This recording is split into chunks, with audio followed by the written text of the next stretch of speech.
Let's just come now from the mental process of the day and all the information and all the love that streams out from this stage and from Mr. Lee Carroll and his inspirations and his guide. And bring yourself into your own center, whatever that is for you. So start with a breath.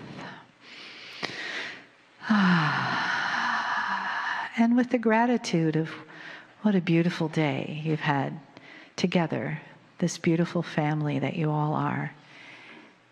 Each of you weaving your own particular thread into the tapestry of this day.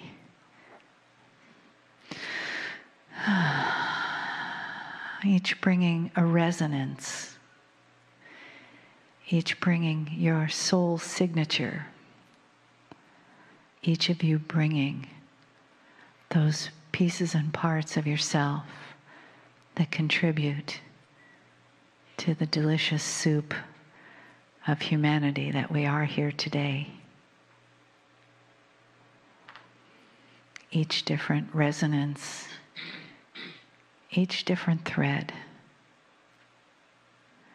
woven with light and love and sacredness and oneness for the whole that we make when we're together. Each necessary part, like cogs in a wheel of this angelic machine that brings us to the moment where we open ourselves, where we gratefully receive the wisdom and the honor that Kryon presents to all humanity, to those in this room, to those listening. The oneness and the love that we are.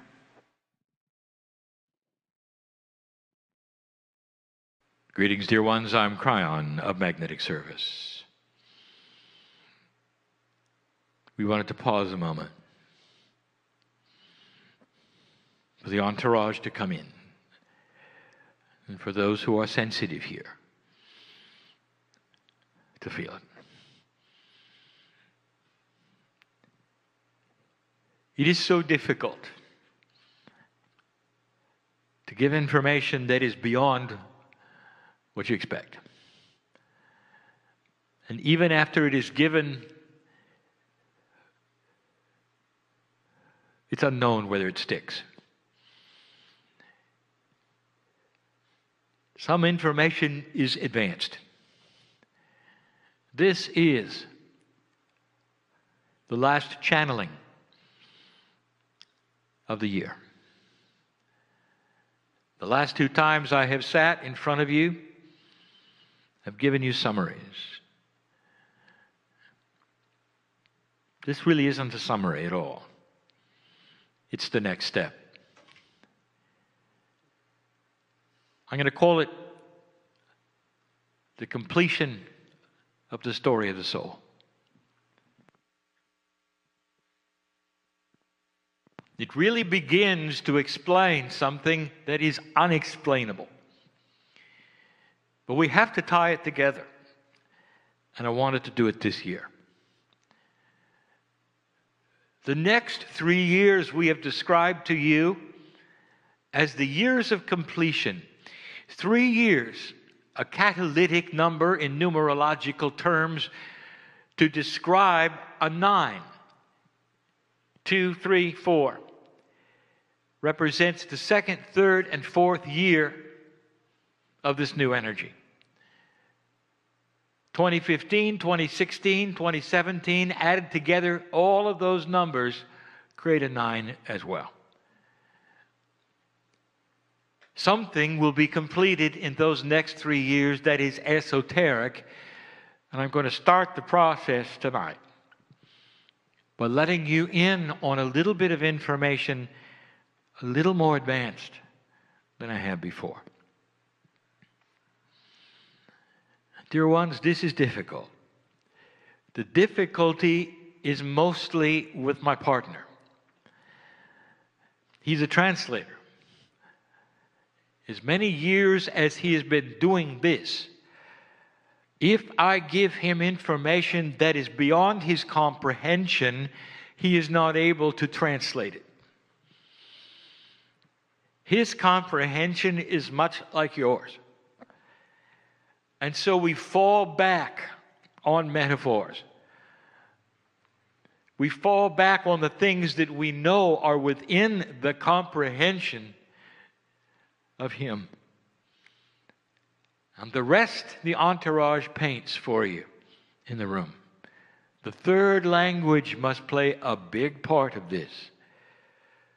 The third language represents an intuitive language that is literally being broadcast with my voice to anyone who wishes to listen. Loving, informative, benevolent information that goes beyond the spoken word, available to listeners as long as there are listeners. I want to start with an example of what we're trying to do. I want to tell you about the soul.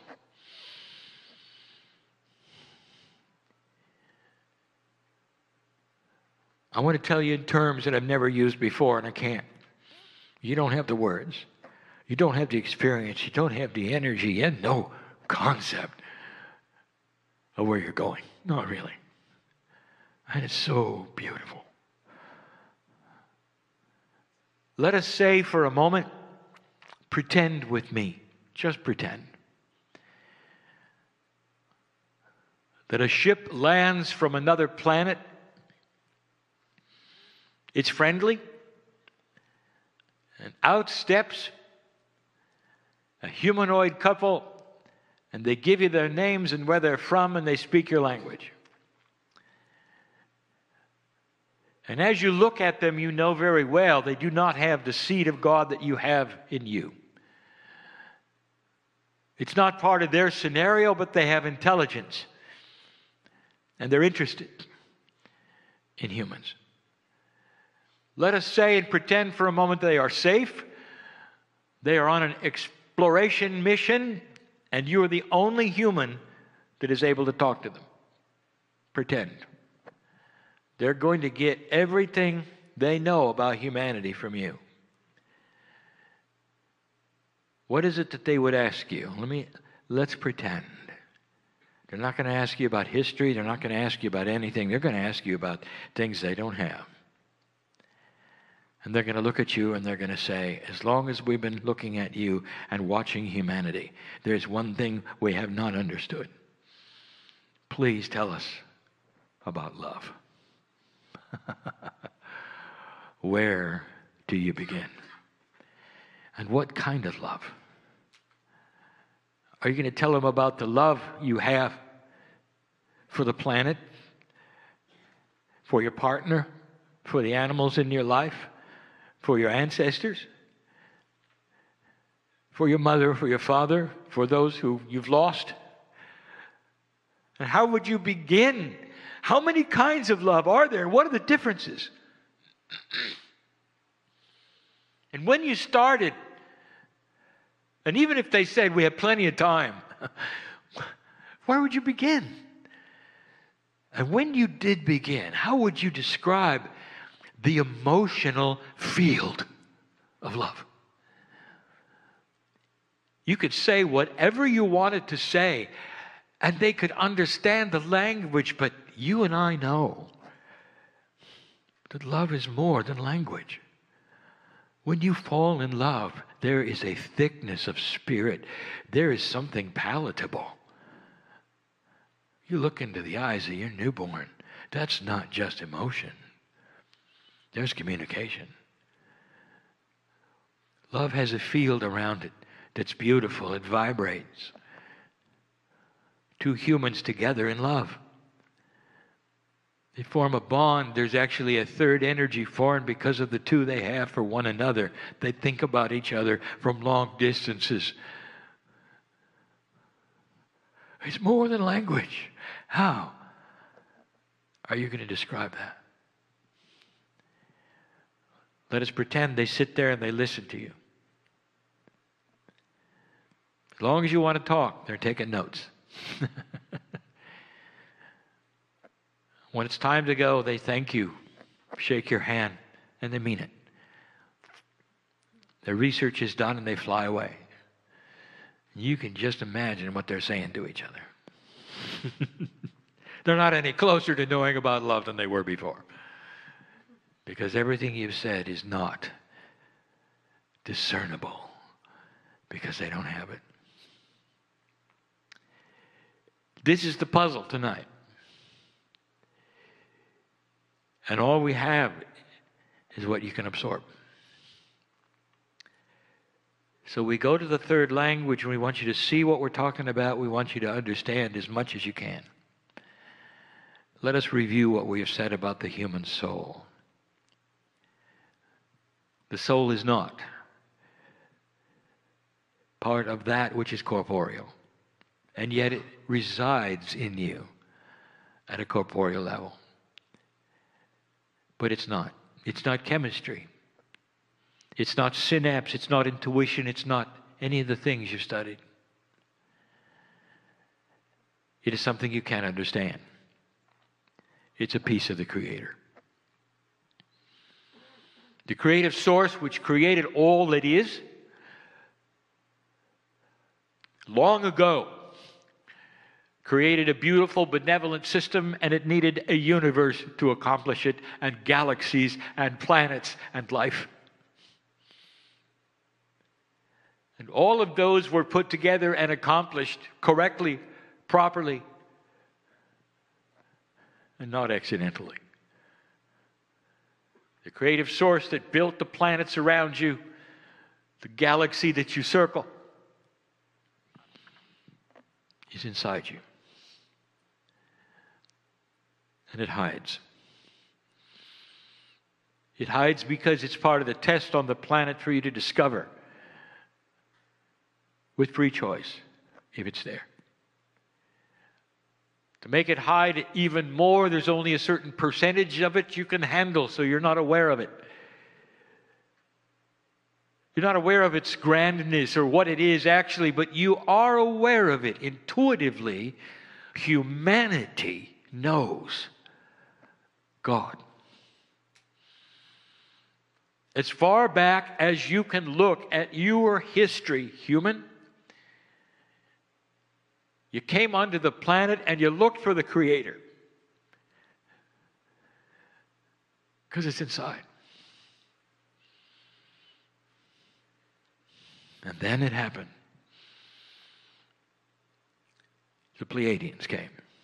I'll tell you about them in a way I've never, ever told you. The human soul permeates everything about you. It is not locatable. It is pure, multidimensional energy that is sacred and beyond anything you can ever measure. It's not in a scale that you have ever seen. You don't have a word for it. You don't have colors for it. It's too far above any sense that any human will ever have to identify. And it loves you because you're family.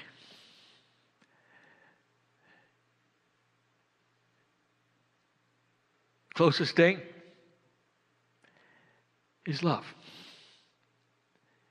And that's what you feel. You can't explain that. You can't explain your soul. You can't explain the Creator. But you know it's there. It has no gender. It's generic and beautiful and filled with splendor. And it's inside everyone. Dear one, it's inside me. I am not a human. It's inside me. I speak to you from a position of honor and gratitude. I've never been a human. I can't believe what you go through. Astonishing to me that you would have signed up for this. And the soul is right there. Is the soul part of your DNA? Yes, of course. I've identified the layers it resides in. But that's not all. It's in every chemical in your body. It resides in the energy of your consciousness in ways you don't know. It's accessible in ways you don't know. And it loves you beyond measure. I cannot tell you what it is because you don't have the concepts to understand it. But if you could think for a moment of the most beautiful colors you've ever seen, that would be it. The most benevolent force you've ever felt, that would be it. The most love you've ever had for anyone or from anyone, that would be it. It surpasses anything you've ever experienced on the planet, that'd be it.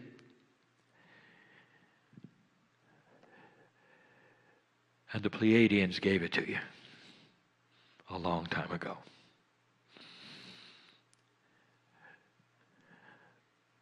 I want to tell you about them. After I tell you about you, dear ones, this is difficult, and this is a review of one thing we've discussed, and we're going to go further than this. The things I give you today will sound outlandish, beyond weird and strange to many. We're prepared for that. But many of you have to know it. I'm talking to old souls, both listeners and in person. Not all, but most. Most. I want to tell you who you are. If I haven't given you this information before in this way, you need to hear it now.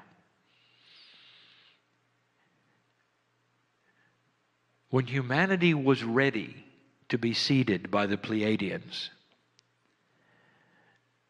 you simply were part of the animals on the planet, designed to be at the evolutionary stage you were. You were way beyond that with cavemen. You were ready. You look like you do now. You act like you do now. And you were ready. And it wasn't that long ago. You want to paint the picture of 200,000 years? And 100,000 of them were just getting it so you only had one kind of human instead of 14 or 15, like all the other animals. Now here's the question. When it was time to build Lemuria, and the seeding took place as it did, who do you think was here to receive the seeds? Just regular humans that have come up through the evolutionary process? Just another animal? And the answer is no. It was you. And you came from the Pleiades. I want to tell you something. When it comes to reincarnation, it's not limited to this planet. You were aware of that, were you not? You have to come from somewhere. When you have an exponential growth of humanity, where do you think the pool comes from? Other places. Life does not then emerge from nowhere. What if I told you there's a set amount of entities and soul groups that incarnate? And it's been happening for millions of years, other places, long before 200,000 years ago. You came from the Pleiadians. You agreed to drop that which you had evolved to, come back into a form that was basic, and receive the seeds because you had to be of a certain kind of chemical readiness, soul remembrance, all the things you've never heard had to be correct for the seeds to take. For the meld of the DNA, the chromosomes to move around, for you to become who you are. This is the creation story. So let's put it in simple terms. Adam and Eve were special. They were you, having come fresh from another place, ready to receive the knowledge of light and dark. It wasn't random. That's who you were. You're not just old souls. You're very special old souls. You've come from the Pleiades. It's a system you wouldn't believe. You came from everything to almost nothing, and you did it because you saw the potential of today. How many lifetimes have you lived the last couple 100,000 years? Huh? What have you been through to get to today? Well, I want to tell you where it's going and the potential of where it can go. And I want to paint some time frames for you, and I don't want to scare you with how long it's going to be. But I want to show you the potentials of what you can be. And this is where it gets odd. When I say Pleiadian, who do you think about? What do you picture? Humanoid forms that are perhaps taller and very wise, that will come here, not necessarily in vehicles, but they come here, that would come here instantly. What might that tell you about what they've got and you don't? So now I want to paint a picture. Pleiadians, the 7 sisters, made up of 9 sons. 3 habitable planets, all habitable by Pleiadians, eventually, have been a society of enlightened humanoids for 2 million years. You got 200,000. 100 of it really counts toward Lemuria. 50,000 really is where it began. Really. Almost all the rest of it was just getting ready. And I just told you that the Pleiadians have been at it for 2 million years. You're looking at a society that is 8 times longer than you. 8 times. They went through what you did almost to the T. They grew up and matured just the way you did. They had a time frame for them too. They went into graduate status like you are now, and everything changed for them. 2 million years. A portion of that, about 10,000, were spent killing each other. Sound familiar? Killing each other. They were in the playground of maturity, casting stones, calling names without any maturity, in the dark. The same issues you had, they had. They passed the marker.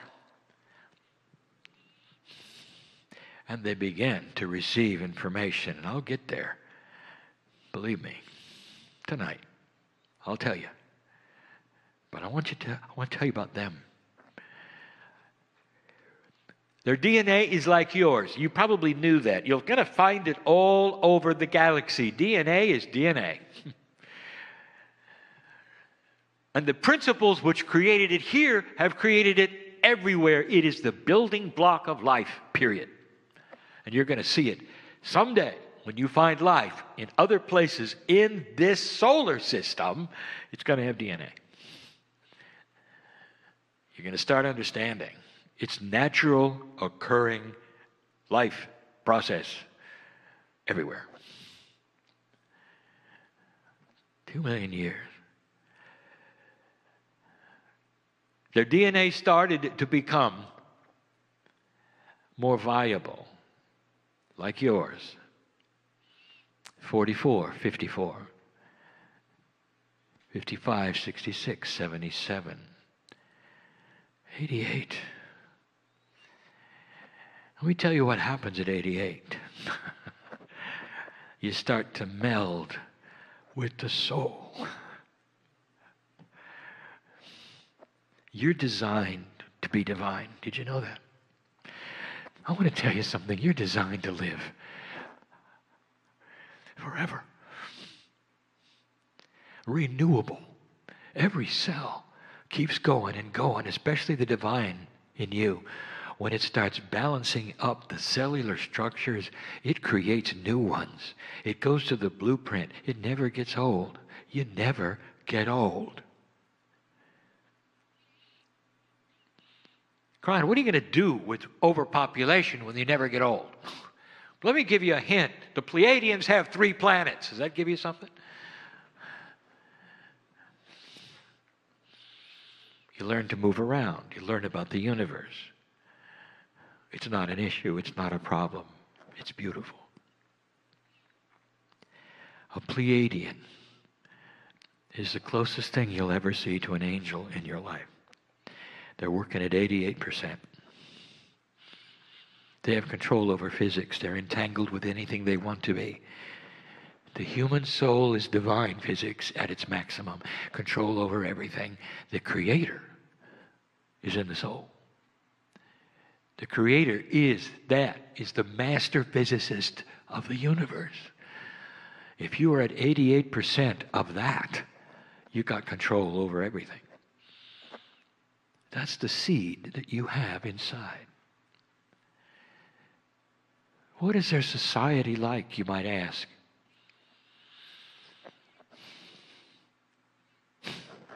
There is no society. They're way past that. There is only the togetherness of love. Closest thing to an angel you'll ever see. 88% of the creative source over 2 million years. The Pleiadians were seeded by others. We've talked about Orion and Arcturus. They become your grandparents. There's one before those you've never even heard of. They took 1 million years or more. You do understand, do you not? In a planet that's over 4 billion years old, you're the new kid on the block here. You're really new. Imagine what was going on in your galaxy. Do you know how long 1 billion years is? Imagine what went on. This is the only planet of free choice in the galaxy at this moment. Dear ones, you're it. And you just passed a marker, and all of the life in this galaxy that has divine DNA knows about you. The signal was sent. I want to tell you what that does. That brings celebration, hope, visitors, and help. The system begins. All of this talk about soul, and here's why. I want to tell you about the system. My partner has spent the day talking to you about evolution. Spiritual evolution within the cellular structure of your body creates a symbiotic relationship with your DNA, your Akash, intuition, all of these things, and he never really talked about the soul because we haven't given him this yet. The system of spiritual evolution comes through the soul, period. Doesn't come through the pineal. The pineal senses the higher self. Intuition senses the higher self, but the soul is the one who delivers the information. The soul is connected to the grids. Your human soul is the catalyst, and always was, for the graduation energy that you are now ready to receive. It does not come in through the human portion. It cannot. The time capsules that are opening, that the Pleiadians have armed, if I may use the word, armed, literally ready to go off in your direction to give you information, is going to go to the soul part of you. And the soul part of you is only engageable as you approach 44.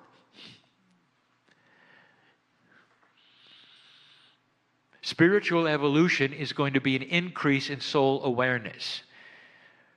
Now, here's something we've never talked about that you are starting to feel. We're going to call it this. We're going to call it soul remembrance. Your Akash is only from Earth. Let me tell you something about that. We gave you information a long time ago what happens to your Akashic remembrance when you pass over the veil. It stays here. It's in the cave of creation, in a crystalline substance, you might say, that remembers everything. It's like you have your own crystal and it stays on the planet, and when your soul comes back, it picks up the information, puts it in your DNA, and off you go. It stays here. So let me ask you, why are some of you remembering who you were on another planet? I know who's here, you see? Some of you are remembering Pleiadians. Some of you are remembering that you went through this before. It's giving you hope because you know where it went. You got to see 88%. And that's why you're here, because the chance of that happening here, you're not going to miss it. Who knows how long it's going to take? It doesn't matter because you're going to be here the whole time.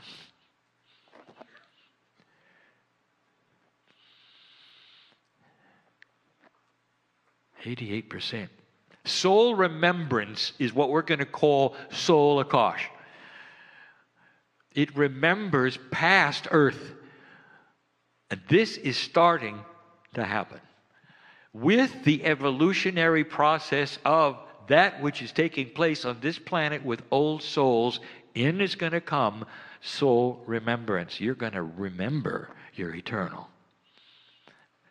Who were you 5 million years ago? You were not Pleiadian. That is going to occur to you as well. You want to know? You want to really know where your souls are coming from? All the planets of free choice that have graduated. They're not coming from the sky in some well from the creative source. They're coming from other places who have gone through this, dear ones. That's who you are. But the ones in the room and the ones listening, you wouldn't be here and you wouldn't be listening unless you had a certain attribute of soul remembrance that is already at work. Not what you've done on the planet, but what you did in the Pleiadians. In the Seven Sisters, you went through this. You graduated, and you spent a long time going that direction, closer and closer to the divine source. It's so attractive, dear ones, to come to a place where you're one with God. You've been there. You've done that. And you were the first on the planet to receive the seed. And now you awaken and you remember a little of what it was like, just a little. You struggle with the conflicts of being a human and also knowing where you can go and what you can do. Frustration. Sometimes chemical imbalance. In the last 2 years, many have died.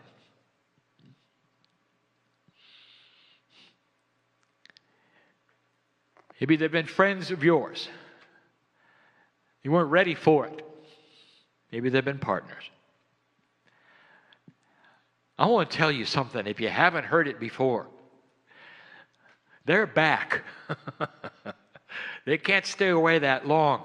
They had to leave then in order to pave the way for your return, dear one, because of what happened in 2012.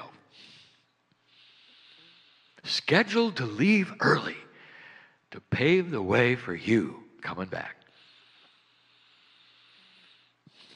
There is a system here which is beyond benevolence.